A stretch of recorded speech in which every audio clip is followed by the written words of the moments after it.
मित्रांनो, तुम्हाला हे जे शब्द दिसत आहेत ना, outside, inside, there, everywhere, nowhere, somewhere, downstairs, upstairs, behind, abroad, upward, downward, overseas, around, right, forward, backward, हे शब्द आपल्या इंग्रजी बोलण्याच्या प्रवासामध्ये फार महत्त्वाची भूमिका पार पाडतात. का बरं?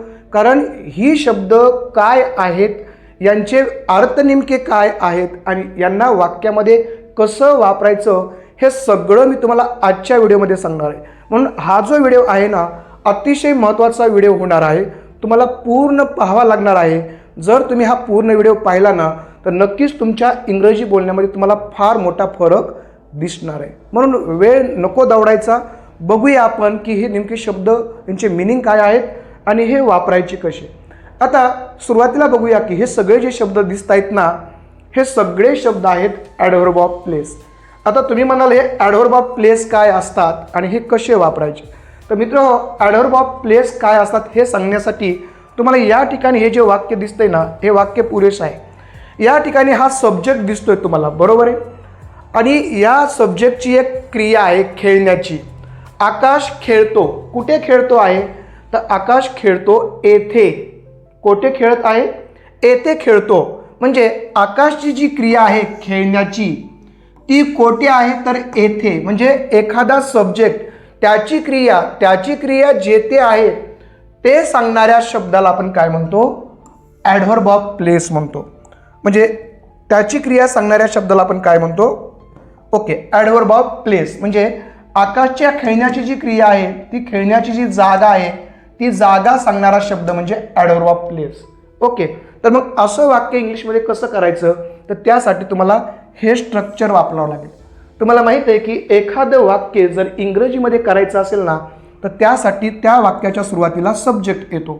म्हणून हे वाक्य आपल्याला इंग्रजीमध्ये करायचं असेल तर त्या वाक्यामध्ये इंग्लिशमध्ये सुरुवातीला काय येईल? आकाश येईल. ठीक आहे, आता आपण आकाश केलं. इंग्रजी वाक्यामध्ये 2 नंबरला काय येतं? व्हर्ब येतं. मराठी वाक्यामध्ये व्हर्ब कुठं येतं? शेवटी येतं. परंतु इंग्रजी वाक्यामध्ये मात्र कुठं येतं? 2 नंबरला येतं. म्हणून हे शेवटचं जे व्हर्ब आहे आपण इथं घेऊया. खेळतोसाठी कोणता शब्द आहे?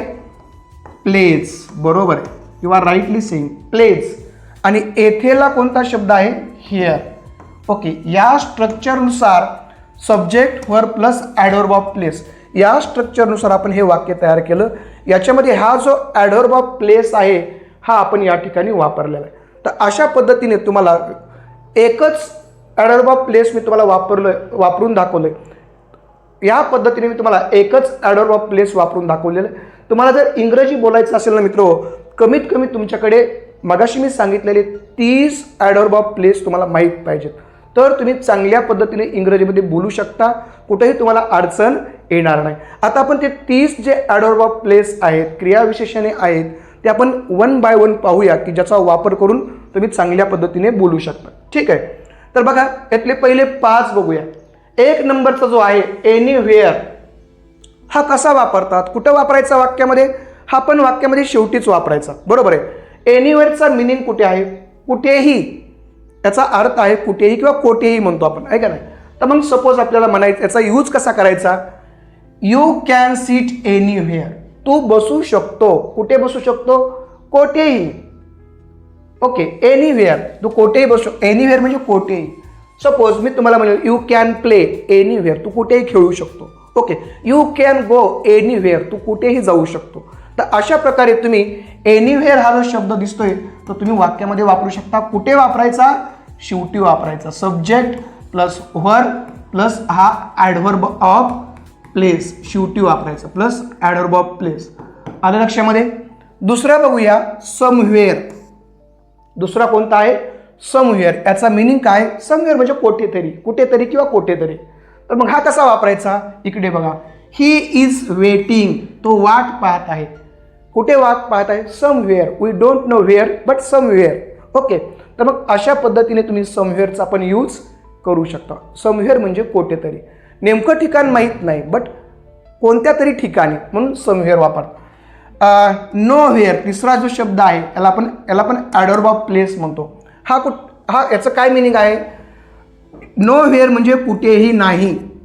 नो हेअर मीन्स कुठेही नाही, कोणत्याही ठिकाणी नाही. ओके, मग ही इज नो हेअर, तो कोठेही नाही, मी सगळीकडे बघितलं, तो कोठेच नाही, अशा अर्थाने आपण नो हेअर वापरतो. He is nowhere, to be found, मी सापडलं पण तुम्हाला कुठेच सापडत नाही. ओके, किंवा my ball is nowhere, माझा जो चेंडू आहे मला कुठेच सापडत नाही, नो हेअर, कोठेही नाही. तर अशा पद्धतीने हा आपण नो हेअर पण वापरू शकतो. आता 4 नंबरचा जो ॲडव्हर्ब आहे, आपण त्याला क्रियाविशेषण अव्यय म्हणतो मराठीमध्ये. तर एव्हरीवेअर म्हणजे सगळ्या ठिकाणी, एव्हरीवेअर म्हणजे सगळ्या ठिकाणी. जसं की सर्व ठिकाणी म्हणतो आपण, ही सर्चेस एव्हरीवेअर, जो त्याचा चेंडू हरपलेला आहे तो काय करतो, सगळीकडे सापडतो, एव्हरीवेअर. नीट बघा, सगळ्या वाक्यामध्ये तुम्ही कुठे वापरताय, शेवटी वापरताय, व्हर्बच्या नंतर. याची जागा कुठे असते, व्हर्बच्या नंतर. तुम्ही व्हर्बच्या नंतर वापरताय, म्हणून कधी पण लक्षात ठेवा, व्हर्बच्या नंतर. बरं, तुम्ही म्हणाल सर हे अजून कुठं वापरू शकतो, तुम्ही सुरुवातीला वापरू शकता, परंतु एवढं चांगलं वाटत नाही. ग्रॅमॅटिकली तुम्ही कधी वापरलं पाहिजे, after verb. You should always use adverb, any type of adverb, whether it is adverb of manner, place or frequency or time. कोणताही adverb असलं तर तुम्ही कधी वापरलं पाहिजे, आफ्टर व्हर्ब. ओके, पुढचं बघूया, along. This is very important word. अलॉंगचा काय अर्थ असतो, अलॉंग म्हणजे सोबत किंवा, अलॉंग म्हणजे सोबत किंवा बाजूने, सोबत किंवा बाजूने. वी वॉकड अलॉंग, आम्ही सोबत चाललो, वी वॉकड अलॉंग, किंवा वी वॉकड अलॉंग, आम्ही बाजूने चाललो. एक लक्षात ठेवा, आता हे जे तुम्हाला सगळे ॲडव्हर्ब दिसत आहेत ना, हे वापरताना काही काळजी घेण्याची गरज आहे. काय काळजी घ्यायची, वाक्यामध्ये यांच्यानंतर कोणतंही नाऊन वापरायचं नाही. ओके, जे काही ॲडव्हर्ब असतात त्यांच्यानंतर तुम्ही काय वापरायचं नाही, नाऊन वापरायचं नाही. जर नाऊन वापरलं तर मग हे ॲडव्हर्ब राहत नाहीत, तर यांचं काय बनतं, हे प्रिपोजिशन होतात. जर समजा तुम्ही असं वापरलं, we walked along the road, इथं जर रोड घेतलं तुम्ही, तर हे जे अलॉंग जे आहे ना, ते आता ॲडव्हर्ब राहत नाही, आता बनतं ते प्रिपोजिशन. लक्षात ठेवा, प्रिपोजिशनमध्ये ॲडव्हर्बमध्ये फरक आहे. ॲडव्हर्ब काय करतो, जे व्हर्ब आहे त्याला डिस्क्राईब करतो, आणि प्रिपोजिशन काय करतो, हे जे व्हर्ब आणि ते पुढचं नाऊन आहे ना, त्यांचं रिलेशन सांगण्याचं काम करतो. दिस इज डिफरन्स बिटवीन प्रिपोजिशन आणि ॲडव्हर्ब, समजून घ्या. तर पण मी तुम्हाला 5 ॲडव्हर्ब सांगितलेत, म्हणजे ॲक्शन कुठे घडते, हे जे ॲडव्हर्ब काय सांगतात आपल्याला, ही जी क्रिया घडायला लागली आहे, ही क्रिया कुठे घडते हे सांगण्याचं काम हे प्रत्येक ॲडव्हर्ब करायला लागला आहे. म्हणून तुम्ही जे सब्जेक्टची एखादी ॲक्शन सांगताय, ती ॲक्शन कुठे घडायला लागली हे सांगण्याचं हे काम करताय. आता आपण बघूया नेक्स्ट 5 ॲडव्हर्ब्स बघूया. Abroad, what is the meaning of abroad. Abroad means परदेशात, परदेशात, दुसऱ्या देशामध्ये. ओके, शी वर्क्स ॲब्रॉड, शी वर्क्स ॲब्रॉड, ती परदेशामध्ये काम करते. ह्या ॲब्रॉडच्या अगोदर शी वर्क्स इन ॲब्रॉड नाही याच्या अगोदर एखादं प्रिपोजिशन वापरायचं नाही, डायरेक्ट तेच वापरायचं. ओके, त्याच्या अगोदर कोणतंही प्रिपोजिशन वापरायचं नाही.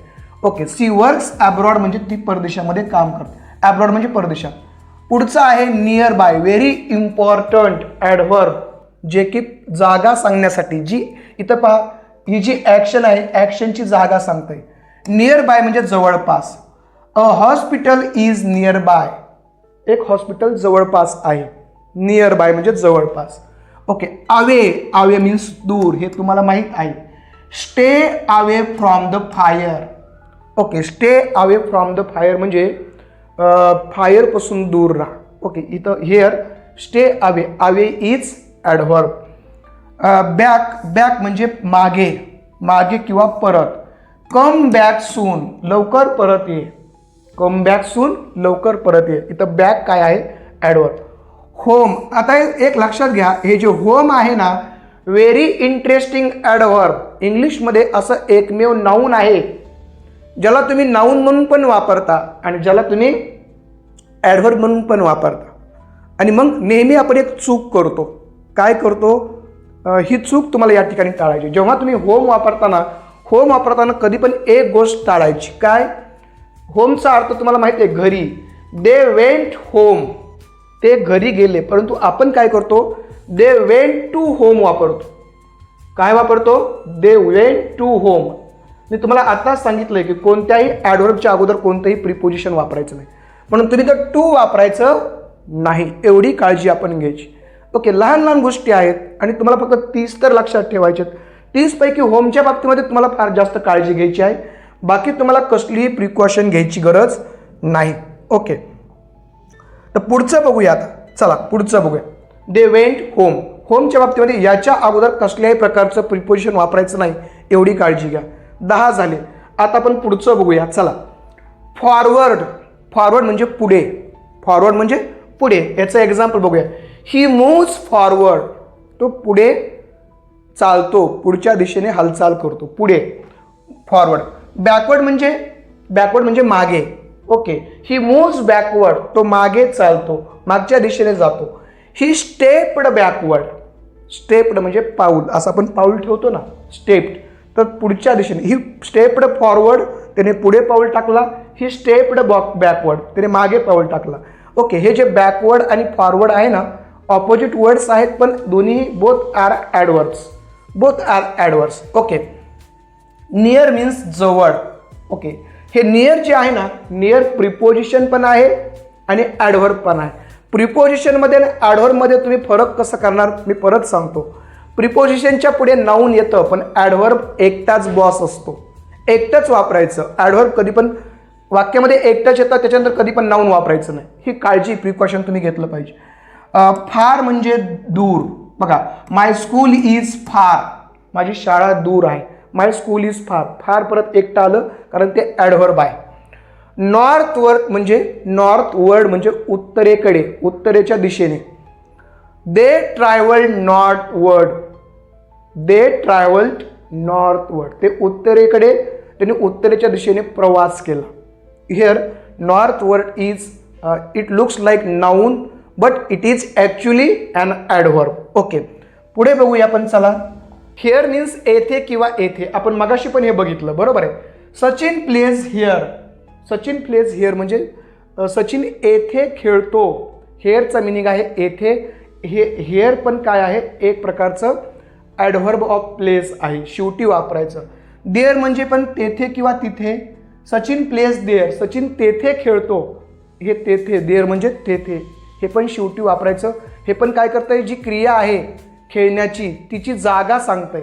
ॲडव्हर्ब प्लेस काय करतो, जागा सांगण्याचं काम करतो. एक लक्षात ठेवा, असे तुम्हाला मी 30 सांगतोय, पण तुमच्याकडे कमीत कमी असे जर 50 ॲडव्हर्ब प्लेस असतील ना, तर तुमचा स्पोकन इंग्लिशचा जर्नी फार सोपा होणार आहे. Everyone should take in mind that we must have minimum 50 adverb of places. पुढे बघूया. बिसाईड म्हणजे बाजूला. आय लुक्ड बिसाईड म्हणजे मी बाजूला बघितलं. आय लुक्ड बिसाईड म्हणजे मी बाजूला बघितलं. आउटसाईड म्हणजे बाहेरच्या बाजूला. Dog was searched outside. कुत्र्याला बाहेर शोधलं गेलं. Dog was searched outside. कुत्र्याला बाहेर शोधलं गेलं. आउटसाईड म्हणजे बाहेरच्या बाजूने, आणि इनसाईड हे दोघं पण ऑपोजिट वर्ड्स आहेत. इनसाईड म्हणजे आतल्या बाजूने. The tree was inside. झाड कुठं होतं, मधल्या बाजूने होतं. म्हणजे हे दोघं पण काय आहेत, लक्षात ठेवा, हे दोघं पण आहेत ॲडव्हर्ब्स. यांचा यूज तुम्ही प्रिपोजिशन म्हणून पण करू शकता, पण जर प्रिपोजिशन म्हणून करायचं असेल तर नंतर तुम्हाला नाऊन वापरावं लागणार आहे. ओके, पुढचे बघूया. 20 झाले. आता बघूया 21 नंबर. अपस्टेअर्स. अपस्टेअर्स म्हणजे वरच्या मजल्यावर. ओके, अपस्टेअर्स म्हणजे वरच्या मजल्यावर. They went अपस्टेअर्स. ते वरच्या मजल्यावर गेले. अपस्टेअर्सचा मिनिंग होतो वरच्या दिशेने किंवा वरच्या मजल्यावर. ओके, अबाव म्हणजे वर. The bird is flying above. Above म्हणजे वर, उंच. The bird is flying above. Okay, next बघूया. बिलो मीन्स खाली. The valley lies below. The valley lies म्हणजे खाली दरी पडलेली आहे, दरी पसरलेली आहे. बिलो मीन्स खाली. आहेड म्हणजे पुढे. ओके, आहेड मीन्स पुढे. आपण गो आहेड, पुढे जा. कम आहेड, पुढे या. ओके, वॉक आहेड, पुढे चला, अशा पद्धतीने. बिहाइंड मीन्स पाठीमागे. The dog ran behind. कुत्रा पाठीमागे पळाला. कुठे पळाला, पाठीमागे. Adverb of place. तर अशा पद्धतीने आपण 25 बघितलेले आहेत. आता आपण बघूया शेवटचे 5, व्हेरी इम्पॉर्टंट. साऊथवर्ड म्हणजे दक्षिणेकडे. ईस्टवर्ड म्हणजे पूर्वेकडे. The ship moved southward. ते जहाज होतं कोणत्या दिशेने प्रवास केला जहाजाने? साऊथवर्ड, दक्षिणच्या दिशेने. ओके, साऊथवर्ड. ईस्टवर्ड म्हणजे पूर्वेकडे. ईस्टवर्ड म्हणजे पूर्वेकडे. बर्ड्स फ्ल्यू ईस्टवर्ड, पूर्वेकडे. वेस्टवर्ड म्हणजे पश्चिमेकडे. वेस्टवर्ड म्हणजे पश्चिमेकडे. दे वॉक्ड वेस्टवर्ड. त्यांनी कुठे प्रवास केला? चालले कुठे ते? वेस्टवर्ड, पश्चिम दिशेला चालले. अँड अराउंड म्हणजे सभोवती. अराउंड, सभोवती. लुक अराउंड, सभोवती बघ. वॉक अराउंड, सभोवती चाल. रन अराउंड, सभोवती पळ. हे अराउंड काय आहे? एक प्रकारचं प्रिपोजिशन पण आहे, ॲडव्हर्ब पण आहे. पण परत लक्षात ठेवा, you should take in mind, whenever it is preposition after it there should be noun, and whenever it is adverb it should be alone without any noun. लक्षात घ्या. अँड अवेवर्ड म्हणजे दूरच्या दिशेने. The horse moved awayward. Okay, जो घोडा आहे ना तो दूरच्या दिशेने त्याने प्रवास केला. तर अशा पद्धतीने मित्र हो, मी तुम्हाला 30 दिलेले आहेत. 30 most important adverb of places मी तुम्हाला दिलेले आहेत. ओके, तुम्ही हे तर पाठ करा, परंतु तुम्हाला कमीत कमी अजून 20 माहीत असण्याची गरज आहे. म्हणून तुम्हाला हा नक्कीच व्हिडिओ आवडला असेल, कारण या व्हिडिओमध्ये मी तुम्हाला हे ॲडव्हर्ब काय असतात, त्यांचा यूज कसा करायचा, त्यांचं स्ट्रक्चर काय असतं, त्यांची मिनिंग काय आहेत, वाक्यामध्ये कसे वापरायचे, हे तुम्हाला मी सगळं सांगितलेलं आहे. जर मित्र तुम्हाला व्हिडिओ आवडला असेल, हे तुम्हाला ॲडव्हर्ब्स आवडले असतील, तर तुम्हाला या व्हिडिओला लाईक करायला, कॉमेंट करायला विसरू नका. जर तुम्हाला अजून काही ॲडव्हर्ब्सचे मिनिंग माहीत पाहिजेत, त्यांचे युजेस माहीत पाहिजेत, तर ते ॲडव्हर्ब्स मला कॉमेंट बॉक्समध्ये सांगा. तुम्हाला कशावर व्हिडिओ बनवून पाहायचा माझ्याकडून हवा आहे, तो ग्रामरचा पार्ट मला सांगा. मी तुम्हाला त्याच्यावर व्हिडिओ नक्कीच बनवून सांगेल. कॉमेंटमध्ये तसं मला सांगा. आणि जर तुम्हाला आमचा स्पोकन इंग्लिशचा क्लास जर जॉईन करायचा असेल, तर कॉमेंट बॉक्समध्ये नक्की तुम्ही कॉमेंट टाका. एवढं बोलतो आणि थांबतो. धन्यवाद.